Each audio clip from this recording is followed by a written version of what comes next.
Hello,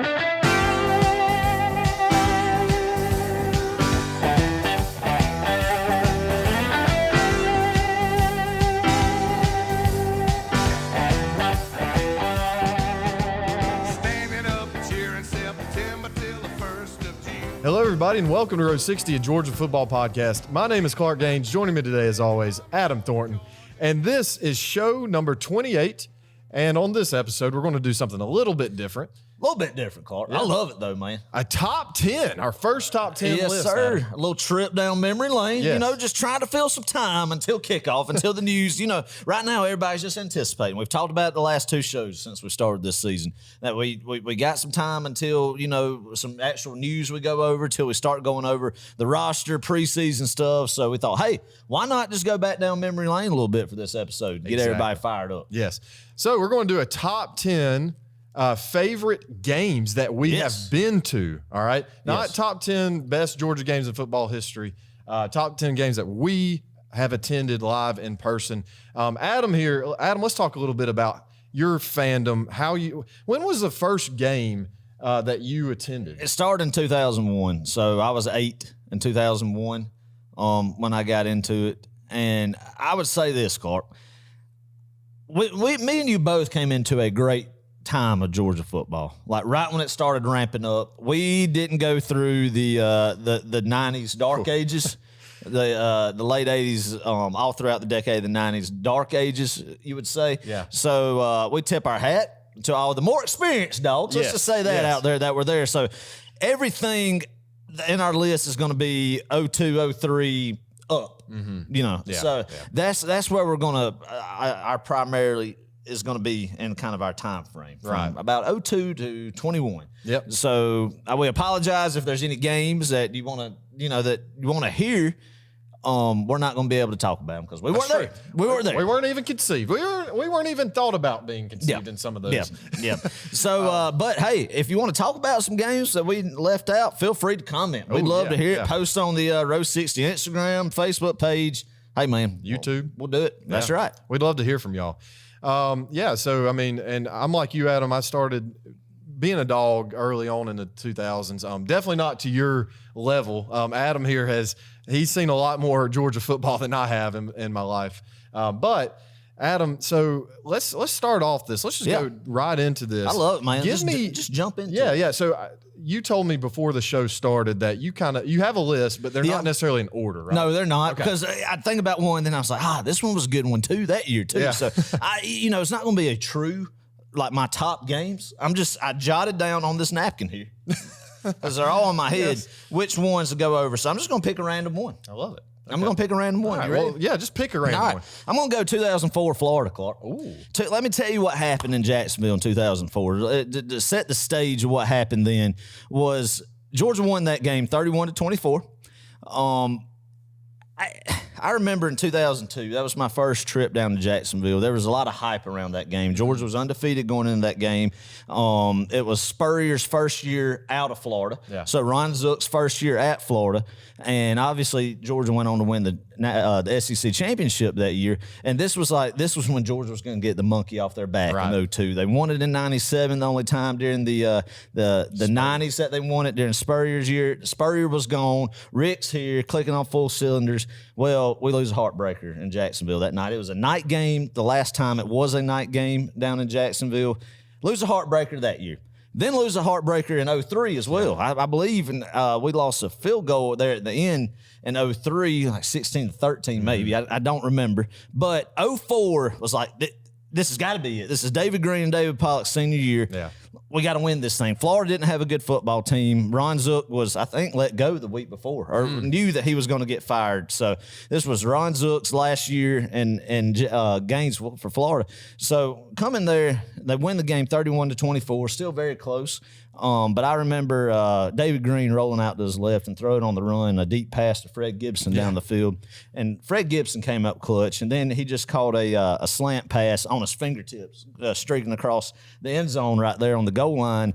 And I just remember that was the first time seeing Georgia win in Jacksonville, the excitement of a lot of the older fans there that hadn't seen a lot of Georgia wins in Jacksonville in years past. Yeah. So that was an exciting time. And that'll always be just special to me the first time seeing Georgia beat Florida in Jacksonville. Yeah. So that's why I went with 2004. I love it, Adam. I love it. Now, this one didn't make my list, but my first time witnessing a win in Jacksonville was 2011. Yeah. My first year down there was 2010. We lost a heartbreaker in overtime to that kicker.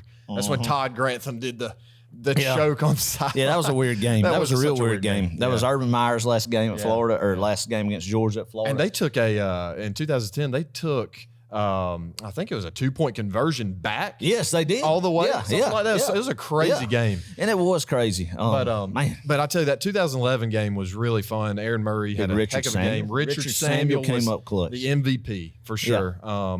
And then this one is on my list. The next year, 2012, top 10 matchup, really, really highly anticipated game. It was a heck of a game. Defensive battle, 17-9. We ended up winning that game. Secure. I think we didn't clinch the East that night, but it certainly helped. Or did we? No, I think we clinched it later on in Opelika, Alabama. That's right. A couple of weeks later, we won 38-0. Yeah. I mean, just a blowout down there on the plains. But yes, Clark, that game was great. Yeah. The 2012 game. What was your favorite memory of that game? The whole game was just leading up into that game. The whole week, I was in high school. I was a sophomore. I had a math test that week. It was just very stressful, but I had the red coach. I literally blared the red coach just all throughout the week. I mean, I don't know why, but anyway, just got super hyped up, and it was my third trip down to Jacksonville, and a big tailgate scene down there, obviously, and we always have a great time down there. Hopefully we get some more years, but anyway, all that to say, my favorite memory, though, was watching, I think, Jarvis pop the ball out at the very end and just secure the game. Yeah. Another great memory from that was seeing Bakari Rambo. He had one of the most beautiful safety blitzes I have ever seen in my life. It was just perfectly timed. Sack Jeff Driscoll, and so that was a heck of a defense, and I really enjoyed just watching them play that night. That was a fun season, Clark. And that game, like you said, it was Muschamp, his second year at Florida. They were ranked number 2 in the nation. Not a great offense, but a stout defense. Really and it was a defensive slugfest. But it was that game. Whoever won that game was going to win the SEC East. And there was a lot of doubt. Georgia was underdogs in that game. I forgot. Georgia had already lost to South Carolina that year. The only loss they had at that point in time. Florida was undefeated, ranked number 2. And I remember Malcolm Mitchell taking a hitcher out that Aaron Murray hit him with to the house and just going ballistic. And then, like you said, when Jarvis popped that ball out, and we knew we'd got it there at the end, because Florida was driving to score to potentially tie the game with a 2-point conversion right there. And then, if it went on from there, they would have had the momentum. No telling what would have happened. But it was a very special game too, Clark, because it's the first time Georgia had won back-to-back games in Jacksonville since the 80s. Because you had the 97 win, the 04 win that I just talked about, and then in 07. Yeah. And then the 11, 12, and Georgia would go on in the Mark Richt tenure right there to win 3 straight. They'd win again in 13 before losing in 14, 15, 16, and then Kirby started his run after that. Yeah. So that was a big, just, I don't know, accomplishment I felt like Georgia fans love seeing happen 2 years in a row right there. The demons were getting exercised from that stadium more and more when that happened, especially beating a top 5 Florida team like that. And that game is very special looking back at it. The hype for that game, like you said, Clark, was at a fever pitch level, and something that definitely is one of my favorite games down there of all time. Let me ask you right quick, are there any more Georgia-Florida games that really stick out more so than the others that you have on your list? Well, I mean, the 04 game was special just to me because it was the first time. Maybe not to a lot of folks having that feeling, but a lot what we talk about is the 07 game, Clark. 42-30 down there. And winning that game, that's when obviously they stormed the field. And tell us, because I wasn't there. Tell us what that was like. It was so weird because that game, you're hyped up. Florida was defending national champions. This was Tebow's Heisman year. Yeah. His run, that sophomore year of his, he won the Heisman. That's right. But, and you just didn't feel good going into that game. I'll be honest, I didn't think Georgia was going to win that football game. And, of course, went in, scored. Honestly, it was a little bit nerve-wracking because Sean barely broke the plane right there. Barely. So if they would have overturned it, it would have been a penalty. It could have been disastrous, but it didn't. But I remember watching Joe Cox in a baseball cap, just kind of eyeing him and like, why is he sprinting out in the field? And then there's just caravan of other people just following behind him and everybody just jumping around. And I've never heard a stadium after that moment, Clark, at a fever pitch on both sides, especially down there because it's split 50-50. But Georgia fans were going crazy. Tebow was running up the sidelines to Florida fans with a towel doing what he does, getting them all fired up. And it was just pandemonium, and I've never seen a team have to kick off that far back in their own territory. And it was wild, and I thought, oh, man, we've done it now. But, Georgia came to play that day. They paid for it the next 2 years after that. But that game was special, man. I remember Stafford hit Muhammad Massaquoi for a big one, and he did the Gator Chomp after that, and just a great game, always good, especially at that time when wins were so rare down there. Growing up, you cherished every one of them now, but absolutely. Kirby has completely flipped it around, and is going to be our Spurrier to them. Yeah, that's true. That's true. I love it. Yeah. I'm sorry. Is there any other Florida games? I mean, all the ones during Kirby's stint. The 17 game was special because that's the first time that was a true just blowout of them. That 21 points right there. It was beautiful, and they quit. They were done. They were done with McElwain. That was just a beautiful win right there. 18, 19 were fun, but really 21. We just talked about this before the show started. But the best, probably one of my top 3 favorite Georgia-Florida moments would be the last 2-3 minutes of the first half in last year's game in 2021. That was so much fun. That was my favorite last 2 minutes of a football game, probably outside the national championship game, period. Yeah. Period. I mean, just watching that just domination and Dan Mullen making boneheaded decisions one after another, and that defense just eating, and just the intensity and the electricity in that stadium, man, going into halftime after just flipping the script like that was just a beautiful thing. Just dominance. But it's always fun winning down there. That's probably one of the more special feelings is when you go down there and you're coming home on Sunday morning with a win, Yeah, and we've been on both sides of that. It's always special back then because you get the scorecards, for $5 outside the stadium, and you put them in the window coming on back up north, all the caravan of people coming from St. Simon's, Jackal Island, and all those places coming up, and you give them a honk and a good thumbs up, and then think about what the rest of the season had to hold. So I know. Good memories. Yeah, absolutely. Georgia-Florida is such a fun trip. Okay, I'm just going to throw another one out there. This one's this one probably doesn't make anyone else's top 5, top 10, top whatever list. But Arizona State in 2008, Adam, you and I went out there, and that was actually my very first road trip for a Georgia football game. We flew out there and got to go see the Grand Canyon. It was just a fun trip. But the game itself was very interesting, and we have a lot to probably speak on with this game. Just the experience that we had running into the fans. We walked past a group of college kids right before the game, and Adam, they were throwing beer bottles, they were throwing water bottles at Georgia fans' feet, and it was baffling. I'd never been in that kind of a environment. I was a middle schooler. You were what, in high school, sophomore in high school? So. It was a very unique environment, Clark. It was neat seeing the culture out there, and it would have been neat going a little bit older, like in college, if we were both in college, going out there, and just and understanding the culture a little bit more out there. But back then, though, it was still special going out there. You seeing that beautiful view in the valley. Gosh. And, that's where the Fiesta Bowl was played for years, was in their stadium. And that game was hyped.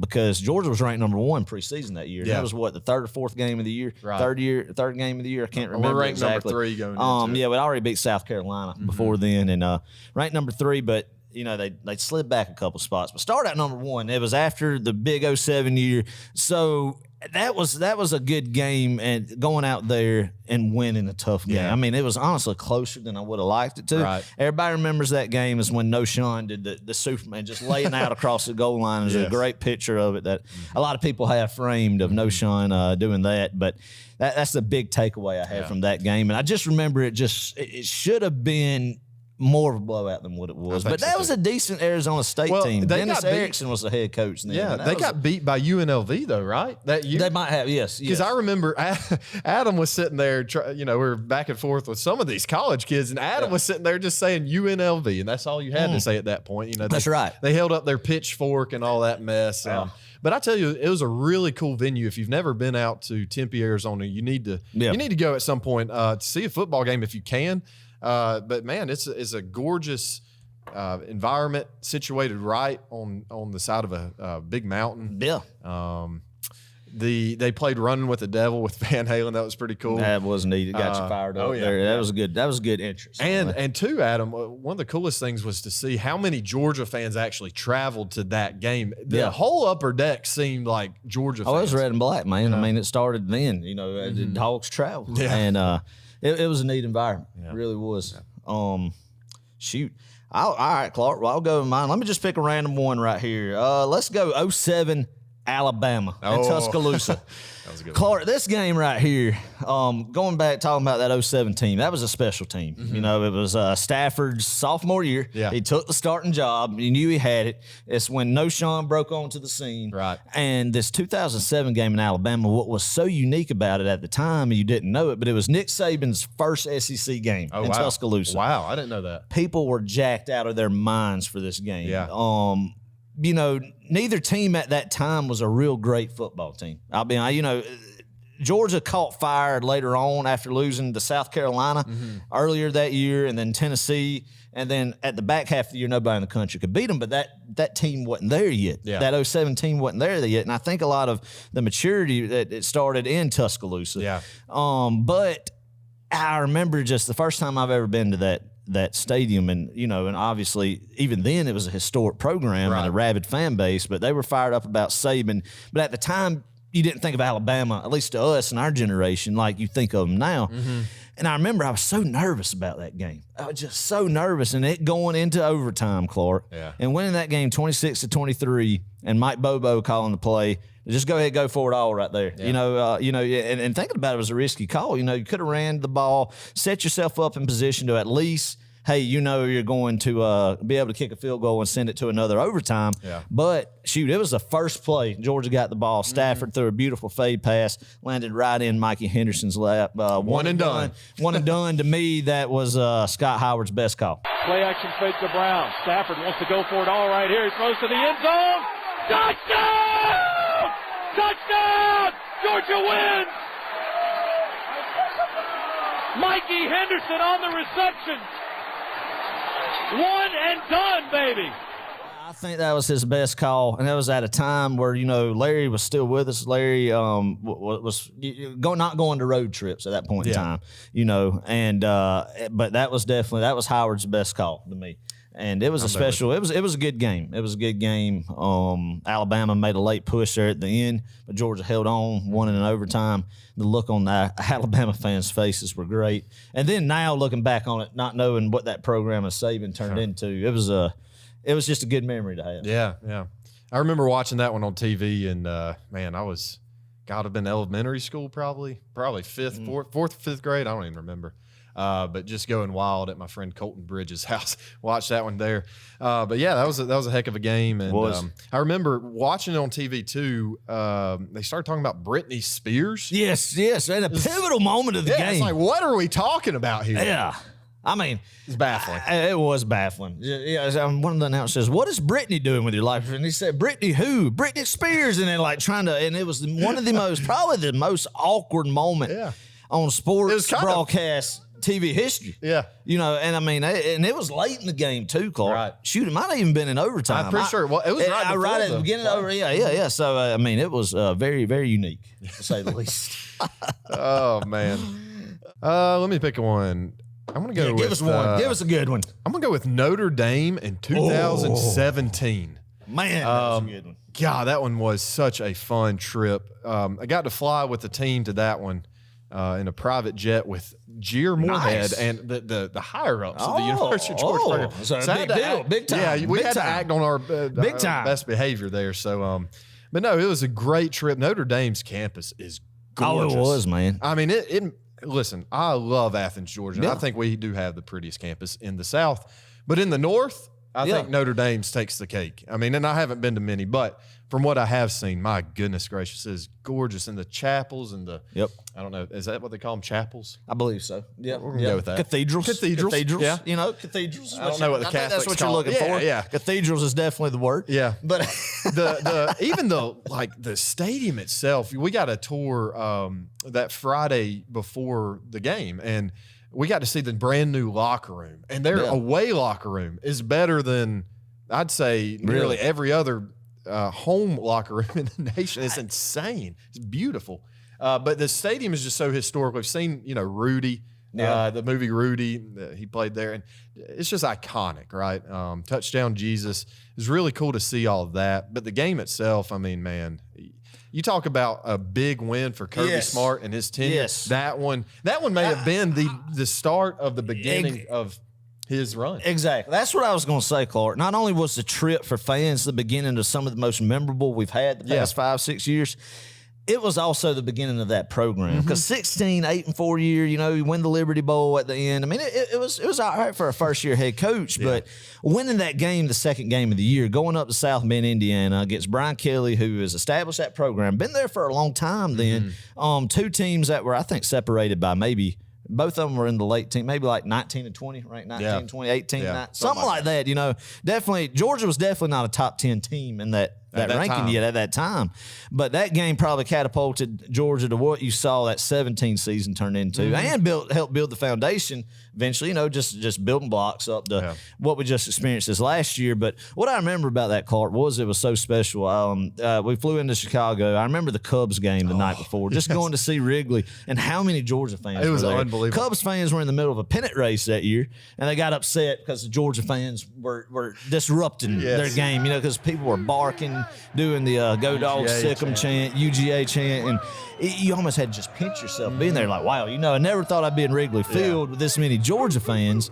And then you go to South Bend. It was a short drive from Chicago to South Bend, and you get in the atmosphere, and it's like, oh, man. You could just tell, as somebody who appreciates and loves college football, how historic that stadium was, just the ghosts that were in that stadium. And then you got in there, and you wanted to win that game. But I'll never forget the feeling. I'm sitting in the stands, about 38 minutes before kickoff or so, and looking around, it's like, dang, there's a lot of red and black. And then it just, getting closer and closer to kickoff. Dang, there's a lot of red and black. And then when the fourth quarter happened, Krypton fanfare came on. Look at it on YouTube. It's on YouTube. Just see how many lights lit up for that. And then you realize, oh, my gosh, there's a pile. But when I'll never forget, like on the replay when I watched it on video, I think it was on NBC that game was, Kirby coming out of the tunnel and like looking up, and you could tell he was blown away by how many Georgia fans were at that football game. Yeah, I was on the field pregame, and I was returning punts for whatever reason. Oh yeah, I don't know. You just do that as a video manager. You do a lot of different jobs, but that was one of them. And so I heard both Georgia players at the time and Notre Dame players, because we were kind of in the middle of the field there. I heard both sets of players saying that there are tons of Georgia fans. The Notre Dame players were baffled. And I think a lot of the Notre Dame faithful, the ones who were there, were extremely disappointed because a lot of tickets ended up in Georgia football fans' hands. But, man, and going back to Wrigley, that was so, so, so cool. Vince Dooley threw out the first pitch, and it really did seem like it seemed like Georgia was playing the Cubs, not the Milwaukee Brewers that game. And so, man, that was such a chilling experience to be a part of that. And to it was a good time, man. The game went down the wire. They won 20-19, 2019, and Davin Bellamy had a big fumble. Or was it Lorenzo? No, it was Lorenzo. Davin caused a fumble. Yeah, that's right. Lorenzo recovered it. So, and there at the end to win that game, it was Jake Fromm, true freshman, first start, because Easton got hurt against Appalachian State the week prior. And big time performance by him. There's a lot of questions going in that game, Clark. So coming out of there with a win was huge. And like you said, catapulted to what we had now. So great one right there. That's a good one. Yeah, that's a good one. That's a good one. Clark. Terry Godwin catch too there. So. All right. All right, I'm going to cheat on this one. I'm going to throw 3 into 1 right here. Let's go to Tennessee. Let's go to Knoxville, Tennessee. I don't know why, but my favorite Tennessee games happened in Knoxville, Clark. Yeah. The first time I went up there was 2003. Wow. That set everything straight for younger Georgia fans. Tennessee used to be a powerhouse, okay? Used to be. Mark Richt killed that. Point blank period. The downfall started with the hobnail boot in 01. Unfortunately, I wasn't at that game, but in 03 was the first time I went to a Georgia-Tennessee game in Knoxville. Hadn't missed one in Knoxville since. Wow. But 03, that game was special because Tennessee was still a top 15 program. I think they were 13 at the time. Casey Clausen was there. They were still in contention every year for the SEC East and for the SEC Championship, National Championship every year. Georgia won their first game in Knoxville in 01 with the hobnail boot since Herschel. Yeah. Okay. So all throughout the 90s, Tennessee won 9-10 straight games against Peyton Manning, T. Martin, all those teams. So coming in, and Georgia right then was riding a 3-game win streak against Tennessee. Beat them in 2000, beat them in 01, beat them in 02. And they're like, is this going to, they're finally going to end. Can we win 2 straight in Knoxville? Yeah. And boy, did they ever win 2. 41-14 beatdown. That was a great team. It was Green and Pollock's junior season. But the highlight of that game, and I haven't seen it since, I've never seen a stadium just go from fever pitch to deadly quiet. Literally, Clark, as the time expired, in the first half, Jabari Davis, Casey Clausen handed the ball off to Jabari Davis, and they were on Georgia's 1-yard line, maybe on Georgia's 1-inch line. He fumbles the ball. Sean Jones scoops it and scores, and the place just, you couldn't, but we're just watching them. And I mean, all the Georgia fans, the little pocket of Georgia were just going crazy. Yeah. And the time has expired, and he takes it all the way back to the opposite end zone. And Munson's call, that was one of Munson's last great calls, I feel like, last memorable ones. I mean, you could argue 06 Tech game was, but that game, talking about Sean Jones going all the way, Sean Jones all the way. They're blocking backs moving, and they give it to Jabari fumbled. And we dive on the ball, and we pick it up. We got a man running on the 20, the 25, the 30 run. He's got blockers behind him, the 40, the 30. Sean Jones going all the way. Sean Jones all the way. Picked up a fumble and ran about 95 yards, and he had 6 blockers behind him all the way. Sean Jones picked it up. They were going to run a sweep with him. Dropped the ball. It was just special, man. And it just drove the death nail into the Tennessee football program even further, especially winning up there was big. Beating them like we had been was big. But going up there and smoking them at that point in time was huge. Now it's an every other year thing to go up there and just beat the brakes off Tennessee. But at that point in time was a huge program win. That was great. Okay, 2005 Tennessee game. The next time I go up there, one of my favorite teams, that SEC championship team, DeMario Minter, one of my favorite players. Yep. A friend I had got his first career interception off Casey Clausen's brother, Rick Clausen, up there. Okay. And Thomas Flowers took back a punt return, man, and in the end zone, we were sitting in that upper level and just pulling them on, man. He dove in. It was great. When he did he did the flip, and it was it was special. And then here we go, and it's established that Georgia was going to win the East, I mean, just in route to it. That was special. And then, Clark, another one that I think is not mentioned by a lot of them, 2017 up there. Shutting them out up there, first drive. Was it, dang, who was it? Was it Baker? Stokes? It might have been Stokes that picked. No. Dang. Oh, man. This is bad. It's dead air. Not good. I could have... I don't know who it was. Who was it? It wasn't Eric Stokes. Picked the ball off. Was it Tyreek McGee? It could have. Tyreek McGee. 26. It wasn't. Anyway, it was Stokes and McGee. Right. Intercepted the football right there. And it was a very, very exciting time. En route to 41-0 beatdown in Tennessee. So those are my big games in the Rocky Top. Obviously, there were some other ones. 13 was great. I about gave you a heart attack. But, that's another fun place to go and another fun place to win. Yeah. I think that actually may be my favorite place to win a football game is in Neyland Stadium. Yeah. God, that's so fun to get out of there with a win. Because, I mean, it's tough. It's a rowdy environment. A lot of it was Tyreek McGee, wasn't it? Pretty sure. All right. That's what. Yeah, we're gonna go with that. Remember. Yeah, I'm almost positive. That sounds exactly right. Yeah, but that's my Tennessee rant. Okay. Okay, I'm going to go with one. This is actually the first Georgia football game I ever attended. It was Kentucky in 2003. Nice. Now, I went to search some YouTube highlights of this game. They don't exist. I couldn't find the game. I don't know where it is. I don't know if anybody's recorded it or what, but probably wasn't a big game then. Kentucky was not what they are now. No, by any stretch. They did have Jared Lorenz in that game. It was 2003. Rest in peace. God bless him. Yes. And I want to say it was maybe a 3-way tie between Georgia, Florida, Tennessee. At that point, if we beat Kentucky and we needed Tennessee to win, that would be something like that. Yeah. But anyway, so the Kentucky game, I just remember doing the Georgia Bulldogs chant. I remember the dog walk. I remember seeing David and David Green, David Pollock there. It was just a very was the dog walk heyday. I'm sorry to no. That was the good old days of dog walk, man. When you didn't have them gates, they were free. You could get in their face and just tell them to hunker down. Let's go do it. Yeah. Or bark. Bark at them. And just get them fired up. Yeah. I agree. I agree. That's great. Yeah, I'll add some pictures here of that dog walk. I actually have some. Awesome. My dad and I sat in the 300 levels right below the box seat. I remember, I don't remember much, but I do remember the Georgia Bulldogs chant. Yeah. It was a fun, a really hot game in November, actually. Yeah. Wasn't as cool as you think it would be, but that's awesome. A lot of fun. So, yeah, I mean, that once again, that one's not going to be on anyone else's list, but that is because it was my first game, because that's the first memory I've had of live Georgia football. It had to make noise. Well, I mean, the 01 to 05, I would say teams that Georgia had, some of Rick's first teams will always be special to us. As kids, you really just loved it. Yeah. I mean, we still obviously do, but then it was just so special being a child looking at it. And you looked at those guys as just heroes. David Green, David Pollock, DJ Shockley, Thomas Davis, Greg Blue, and they were all great guys. Thomas Brown. Yeah. And that was a special group. And then Rick had brought the program back. It was right in his prime, man. And those were good days. I'll never forget them. But that's a good one, Clark. That's a good one. That's a good one.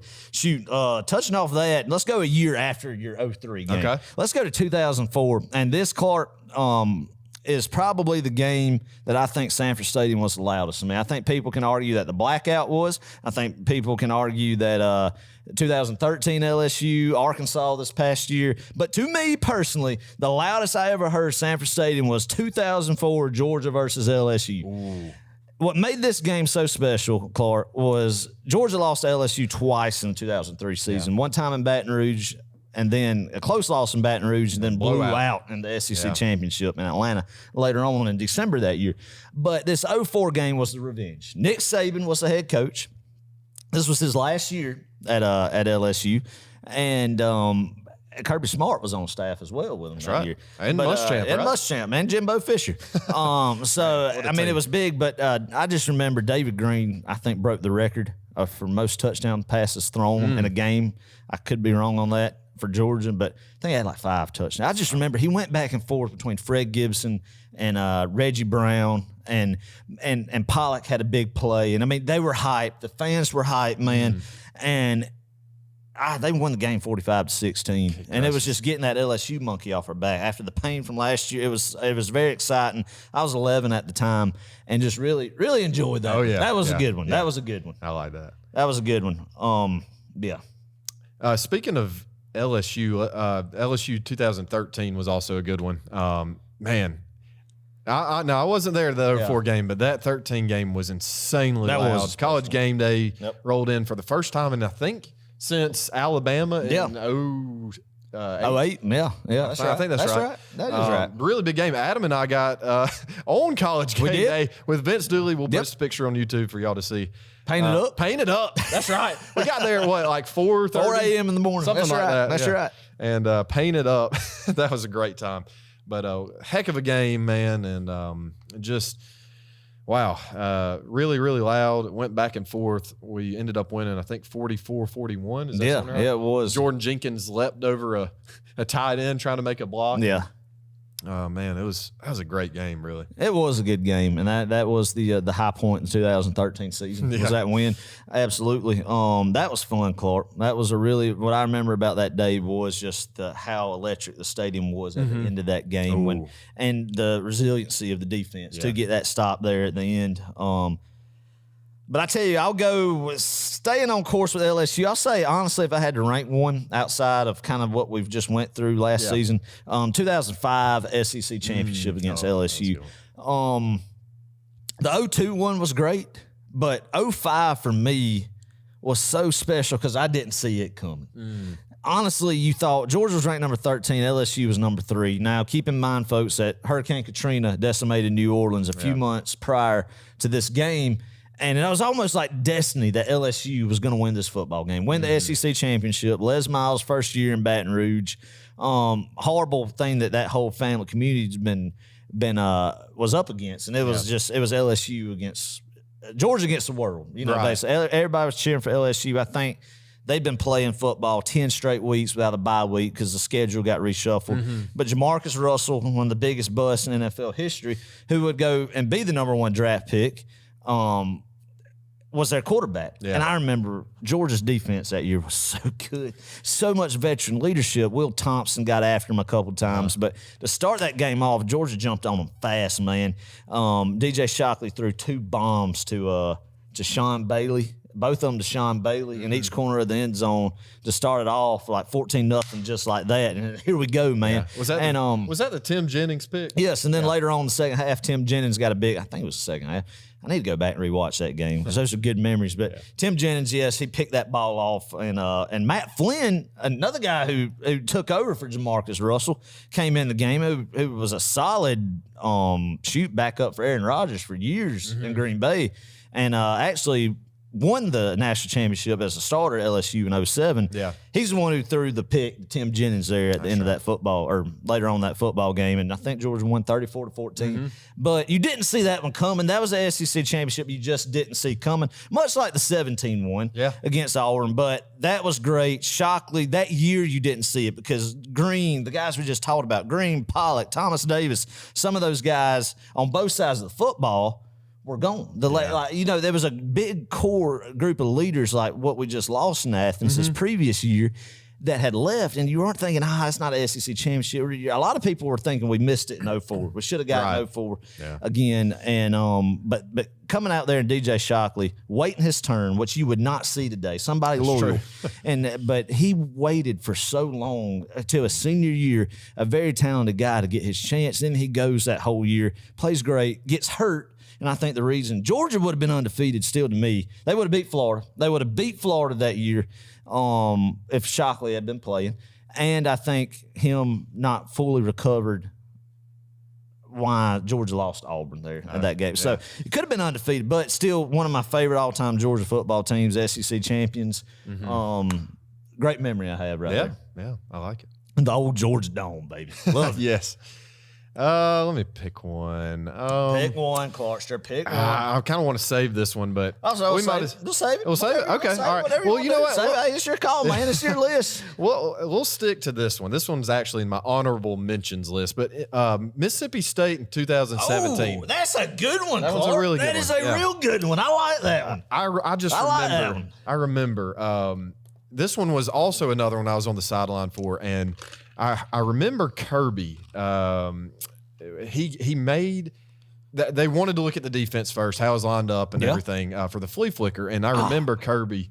I'm pretty sure he said something along the lines of "send it." He kind of. I was watching him during it because I knew that they had talked about running that for the first play. And he said something in the mic, and then sure enough, I mean, it was just a bomb to Terry Godwin, Jake Fromm, beautiful flea flicker. And that, to me, that was the loudest I've ever heard Sanford Stadium. That was loud. It was insane. You felt it with that team. You felt it was different. You felt the culture was different and something special was building. And that was a game where you had ranked teams. A lot of people thought Mississippi State would win that football game, Clark. And to see Georgia come in and handle business like they did, you know that there's a new chapter of Georgia football coming. That flea flicker, I got so excited. I jumped over the wall on row 60 and sprinted through the concourse, just excited. Then came back over, about fell and toppled into the row in front of me. But the electricity that day, because you came off a big win against Notre Dame, and Jake Fromm was still playing good because you were nervous because Easton was hurt. And I remember Roquan Smith tackling Nick Fitzgerald up the middle, just like a bull, man. And that was a good Mississippi State team coming into that. Yes, that was a very underrated football game, Clark. Good call. Kind of similar to the Arkansas game this past year. Oh, yeah. To me, it was kind of a lot of hype, and then just going in on the field, taking care of business and beating them like you're supposed to. Oh, yeah. Culture that's Kirby been Smart established at style. University of Georgia, baby. Woo! Man, I love it. I love going. What down else you these got, games. Adam? Let's see. Where do we want to go next? Before we get into some more, I want to go to the 2008 Sugar Bowl. Oh, so yeah, that's a good 2007 season.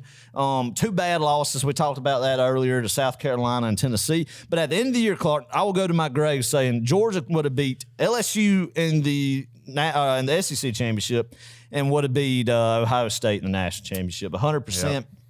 But hey, man, you can't lose. You can't lose those games. You know, you can't leave it. That's what happened a lot back in them days, Clark. A lot of them days it happened. I'll never forget. And Tech that year in 07, we were watching Kentucky and Tennessee play, and just needing Kentucky. Like Vanderbilt and Kentucky, the last 2 weeks of the year had a chance to beat Tennessee, and all we need is Tennessee to lose one more, and we snuck in there. Yeah. But it's so good now not having to rely on other. But there's been many years that last couple weeks of the season, you're a big fan of X team to beat X team, and it feels good not to do it. But I mean, I remember that game specifically, kind of going off the rails a bit.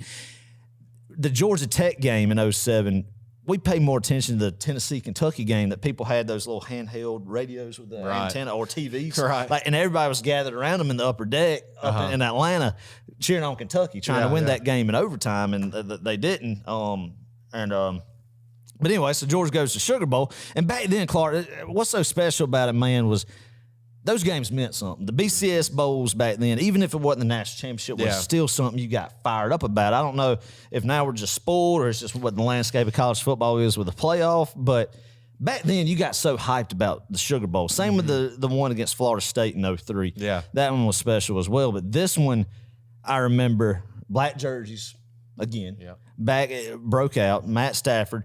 Everybody talked about Colt Brennan, rest in peace, and he had a great year that year. Put up a lot of numbers that Hawaii was going to beat Georgia. Yeah. And Georgia's came out, man. One of the most impressive defenses I think of the Mark Richt era was how that 2007 defense played in the second half of the year. Yeah.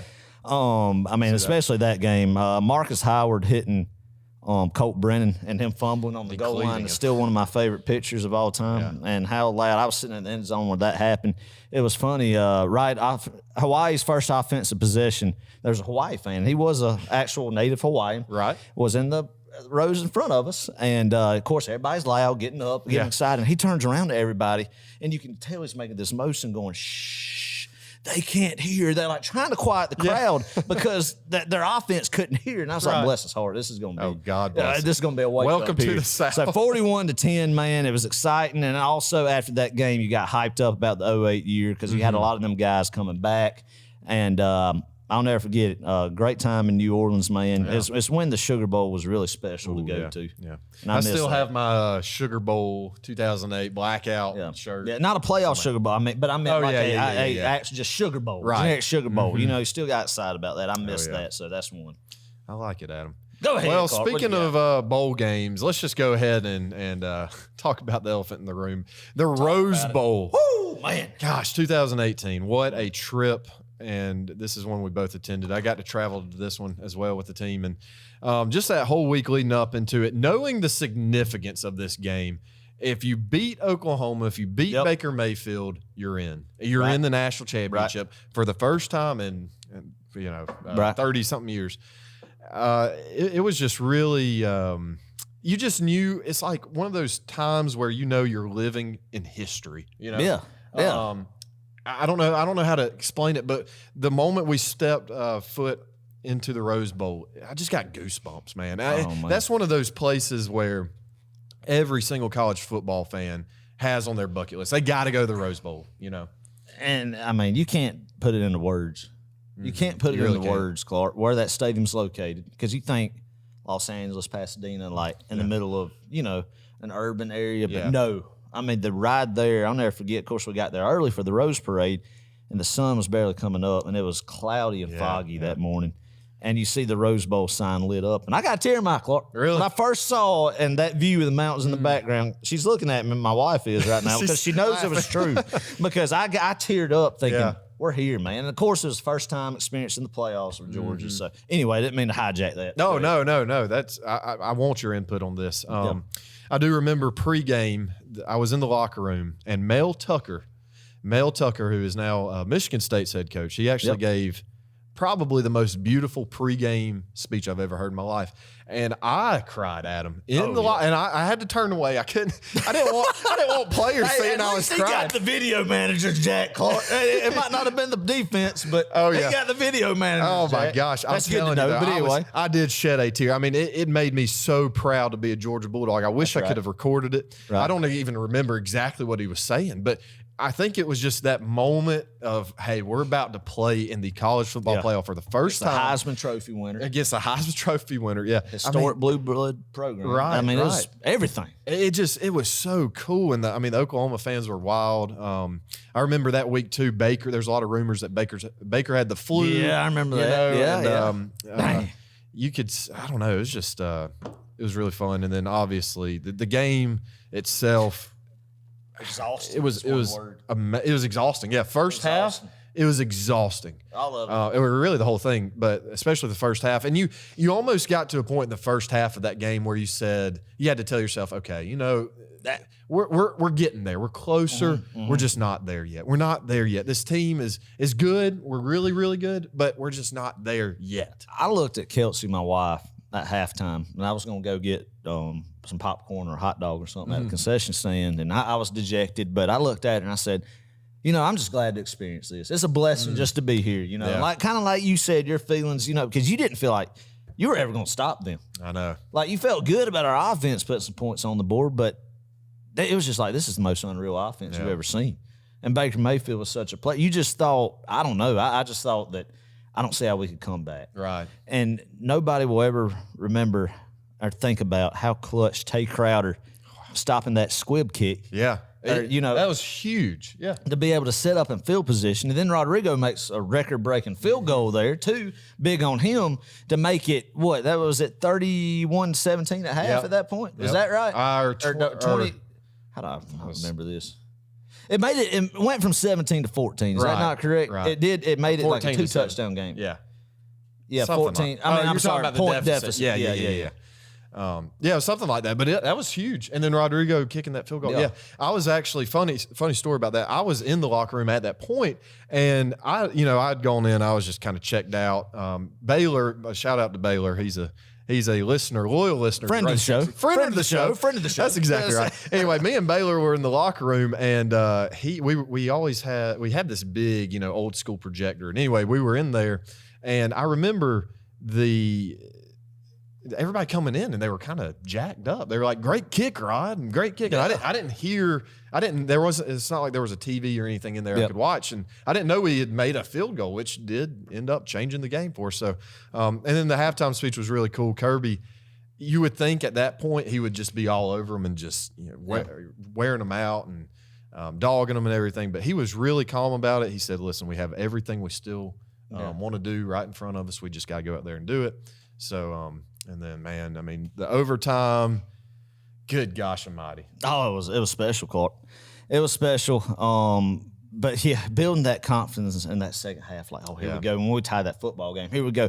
And then you felt so good. And then when Sony fumbled and they did the scoop and score, you're like, golly, we're so close. And then you're like, we're too close now. And then going into overtime with the block kick, and then Sony taking that wildcat snap and running into the end zone. It's a storybook ending, man. Yeah. That felt like a national championship win at that point in time. Because I remember after what happened in Atlanta the next week, as devastated as we were, trying to look at it half glass full, big picture, I told people around me, I said, well, if I never get to see them win one, I imagine that's what it felt like. That Rose Bowl win is what I imagine like what it felt like. And then thank the good Lord we're blessed enough this past year to experience the real thing. But that was just elation. I just remember the celebration afterwards out in front of the Rose Bowl neon sign out there, and then watching the team come back and just how special that was, and then having to pinch yourself like, I'm going to get to watch Georgia play in the national championship. In Atlanta. And it was just it was a very special time. And I'll never forget that game, the Rose Parade from that morning, driving in, seeing the stadium till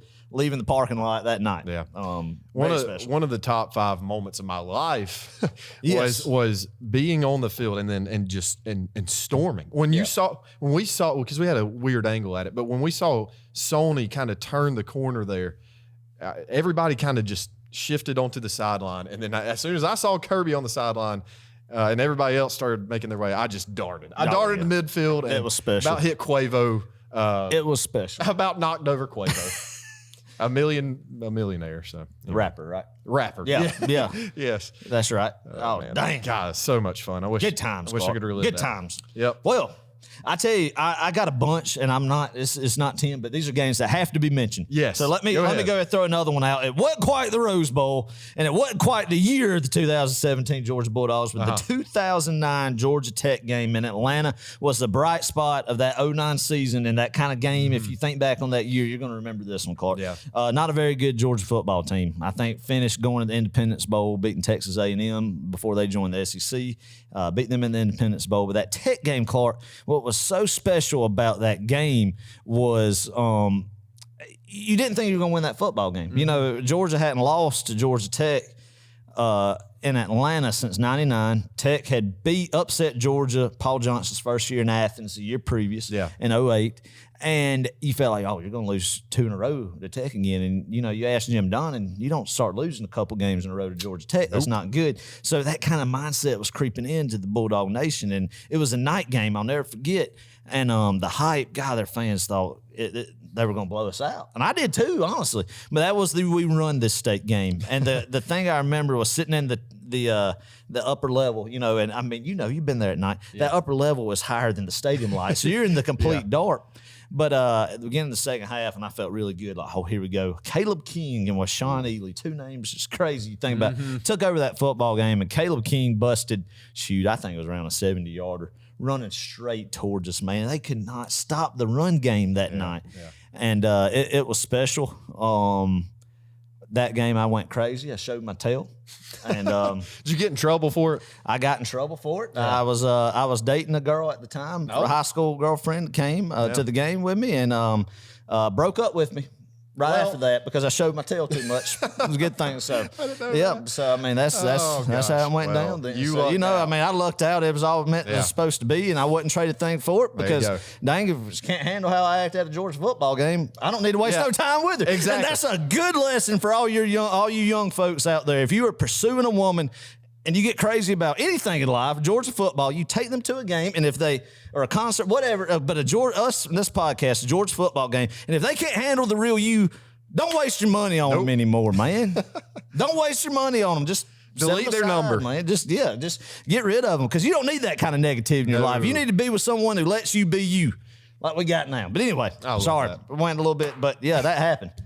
But it was worth it to see that 31-24 win. We run this state. So we've seen a lot of good Tech games in our lifetime, and you could really just pull one out of the hat, and it'd be a good one. Well, I mean, good. Like, oh yeah, that's good. That game was, my favorite because you weren't expecting it. Right now, there's nobody worse losing to. There's no more sickening feeling than losing to them. But there's way more gratifying wins. But you get what I'm saying? You're right. There's nobody I'd rather see Georgia lose to more, but it's not a win that just hypes you gives up. me just great. I mean, it makes me excited. I love going, right before Thanksgiving, that traditional winning that game, especially in Atlanta. Mm-hmm. But you get what I'm saying about that. Yeah.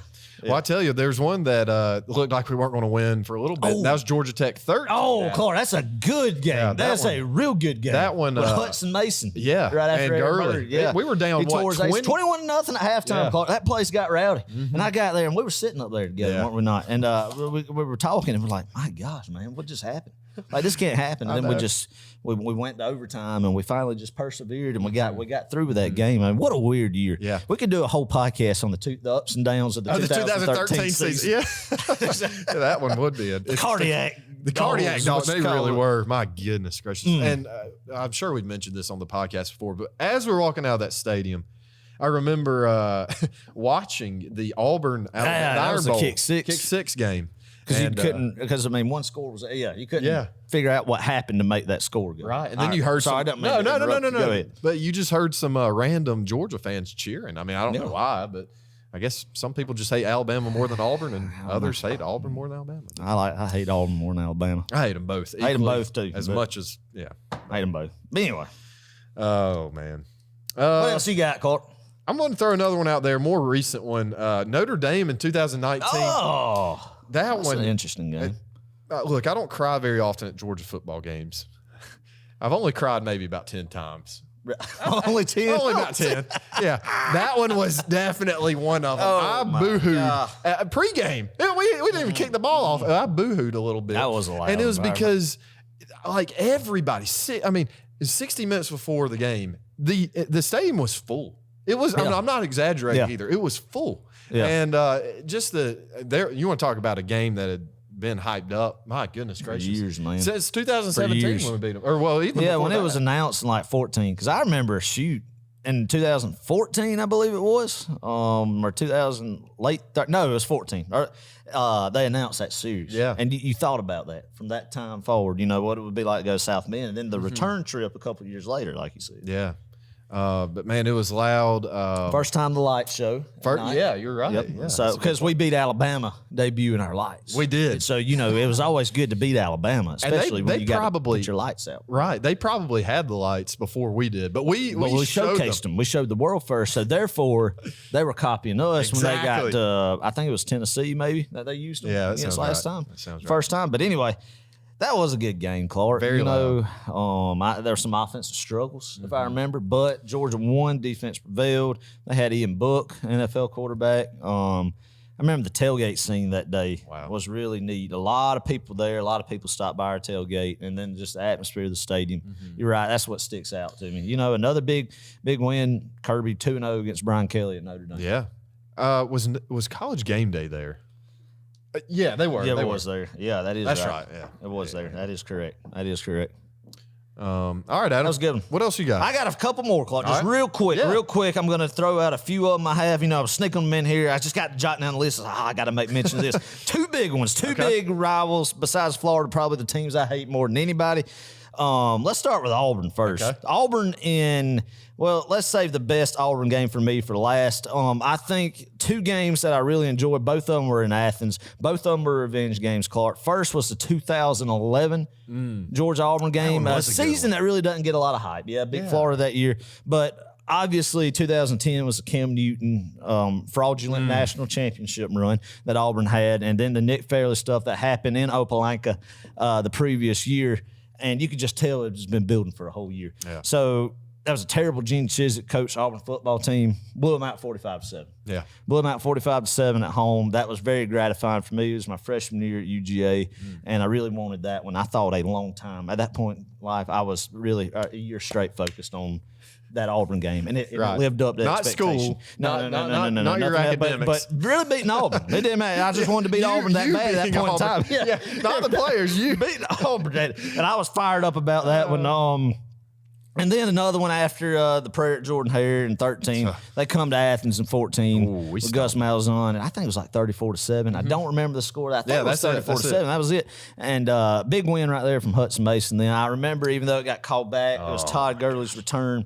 He took the kickoff to the house there, Clark. Ryan Rankin. And that was a big explosion from the stadium. But I remember Nick Chubb ran a big play, and David Andrews pancaked a couple guys, came to the sideline fist pumping. They really wanted that one. That one was good. The 07 blackout was great as well. Obviously, everybody knows that story, 45-20, big win. First time they wore the black jerseys. But my favorite, Clark, my favorite Georgia-Auburn game, and the many great ones that we have played them in. I'm not going where you think you're going. I'm saving that one for you. Oh, okay. All right. I'm saving that one right there for you. Oh, no. I know where you're going. You know where I'm going. Okay, all right. 2006 in Opelika, Alabama. Oh, that is not where where do you think I was going? Never mind. I'm interested to hear where. All right. You bring that one up because I'll talk about that one. I think I know. But anywho, 2006 Georgia-Auburn in terrible year. Georgia lost to Vanderbilt and Kentucky. Matt Stafford's freshman year, he established a job. Auburn was ranked number 5 in the nation, Clark. It was an 11 a.m. Central kickoff time on the old Jefferson Pilot Sport. Do you remember Jefferson's Pilot Sports? I don't. Jefferson Pilot Sports had the low-tier SEC game that kicked off at noon before the big money ESPN corporations that we have a feud with that is not a friend of the show. No, not a friend. Decided to just really ruin things. Jefferson Pilot Sports was the sound of our childhood. When you watch football games, the ones that when Vanderbilt played, when Ole Miss and Mississippi State played the Egg Bowl at noon, Jefferson Pilot Sports showcased it. So anyway, this was a Jefferson Pilot Sports game, 12 o'clock Eastern, 11 o'clock a.m. Central Time. Auburn was in contention for the West, number 5 in the nation, and Georgia was pitiful. There might have been 5,000 Georgia fans there that really? day. We just went because I believe we love Georgia football. We're crazy. We're idiots. Let's just go see what happens. Georgia wore them out 37-15. I've never seen an upset in that most dominating fashion and been that surprised by it. It was raining that day. Young Stafford, I remember him. He had a nice quarterback draw, ran one in. Trey Battle had 3 interceptions that game. He picked one, or pick 6, right? Pick 6, dove in the end zone. One of my favorite players of all time. That was just a very gratifying win because you did not see that one coming from a mile away, Clark. 37-15, bright spot of that year. And then another honorable mention was coming back 21-3, I believe, against Virginia Tech and a Frank Beamer team in the Chick-fil-A Bowl that year. Not the Peach Bowl. It was just a Chick-fil-A Bowl at that time. And they took the peach out. And the cap off that year, anyway, so that was my favorite one personally. 2006. I want to see where you were going. 2006 was just not. I don't know what I was doing that year. I don't remember much about Georgia football. Maybe that's a good thing. That was a rough year. No, that was a rough year. Like I said, lost to Vanderbilt and Kentucky that year. Adam, I could have sworn, and I don't know why, but I could have sworn you were going with Auburn 2012. That was a good one. It was fun. 38 and nothing beat that. I forgot. Yeah, I'll talk about it's that. Just a curb. It was just a curb stomp, man. And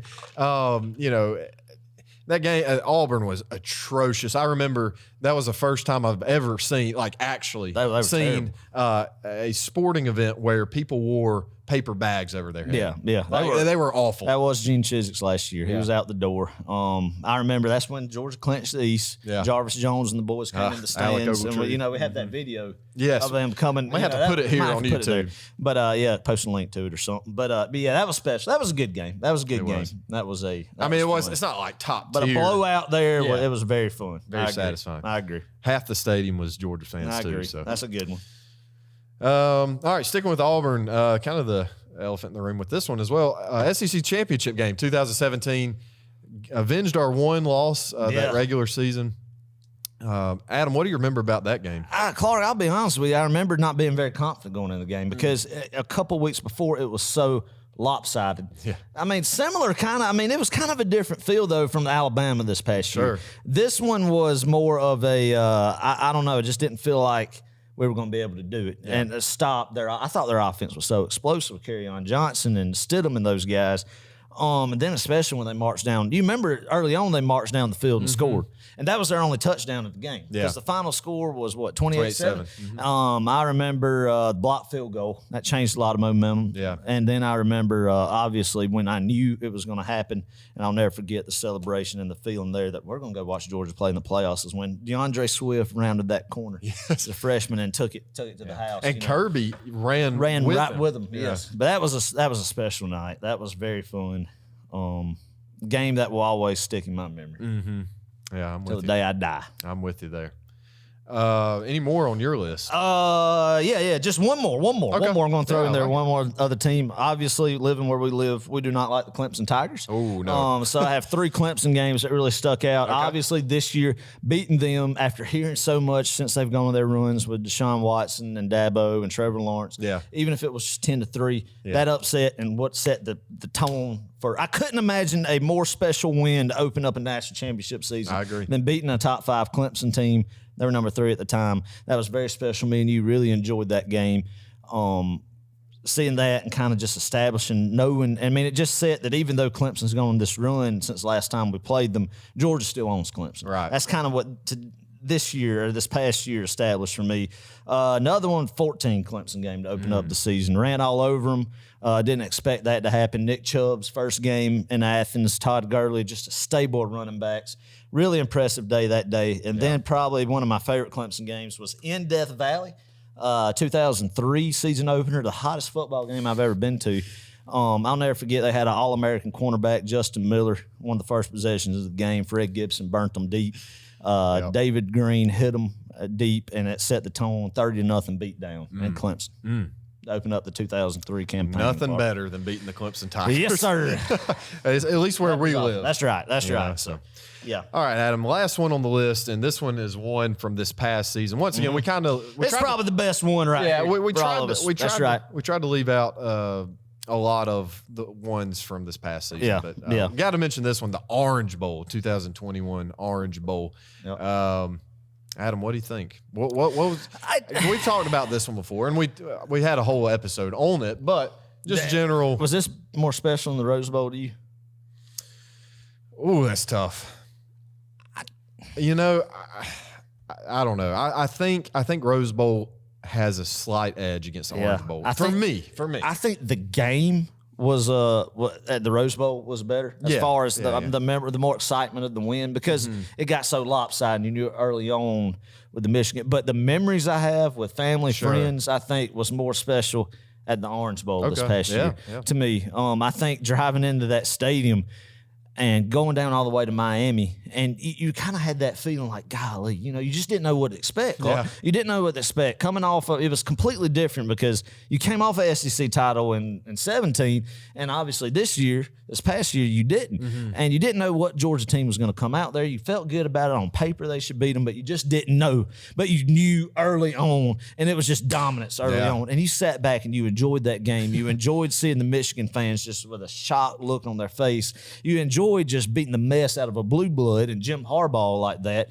The stadium was beautiful to me, and they did a great job getting people in and out. And I'll never forget New Year's Eve. We brung in the new year outside in the parking lot, smoking a stogie, watching fireworks all the way around. And then kissing my wife when it hit 12, and that was that was a fun game to me, and just the domination of it all. And then I started thinking, oh, here we go. This is it. This is it. And then looking forward to the trip to Indianapolis a week ahead. So I'd say it is my number 2 game. Obviously, National Championship number 1, this one 2, Rose Bowl 3. Well, that wraps it up for us. If you enjoyed this episode, please be sure to subscribe to the podcast on Apple Podcasts or Spotify. And you can now find everything else at rose60.com. Yes, sir. Or on our social media pages. Adam, we also have a TikTok. Oh, a TikTok club. Yeah. I don't have a TikTok. Rose60 has a TikTok, so we're one of the cool kids. We are one of the cool kids. I hear that's some good stuff happening on TikTok. Yeah. Here it's addictive. Yeah. So y'all get addicted to the Rose60 TikTok. I love it. Yeah, absolutely. Please get addicted to us and our content. Oh, gosh. All right, we are going to start something new, and we would love your participation. Oh, what's that, Clark? I haven't heard of this yet. We have a lot of loyal listeners, Adam, from the state of Georgia. Really? And even parts of our nation. Maybe the country, Georgia. Oh, yeah. And, Missouri, Texas. Yeah, Pennsylvania. And different continents, possibly. Yeah. Maybe out towards Europe and Belgium and Ethiopia, Perhaps. Indonesia. Yeah. Well, we do. I mean, maybe. Who knows? I think Chile. I think people may find, they may search for Georgia football podcasts, like Georgia, the country soccer podcast, and they run across ours. That's my theory. There might be. Anyway. Get them there. Anyway, so starting now. It's a plausible theory. That's true, yeah. Starting now, if you would like to leave us a voicemail and let your voice be heard on the podcast, you can do that throughout the week. We will choose to play some of yours at the end of the show, at this point in the show. So our number is 706-389-5486. Once again, that number is 706-389-5486. Hit them with it one more time, Clark. Do it again. 706. There we go. 389-5486. Put that on the sticky note there, guys. Yes. So let us know your name, where you're calling from, and just tell us what you think about the show. Whatever you want to talk about. Talk about the Dawgs, what you got planned for opening weekend, and just let us know. We want to hear from y'all, baby. Yes. Because without y'all, this wouldn't be possible. We love y'all, man. Thank you, Clark, for getting that set up. That's an awesome treat. It's about time, baby. Get jacked up. Let everybody know Georgia football's coming. Everybody needs to know Georgia football's coming. It's time to defend the national championship. It's going to be another special season, Clark. Let's let the big dog eat this month, baby. We're here. Summer's over. Go Dogs, baby. Go Dogs. Ooh, ooh, ooh, ooh, ooh.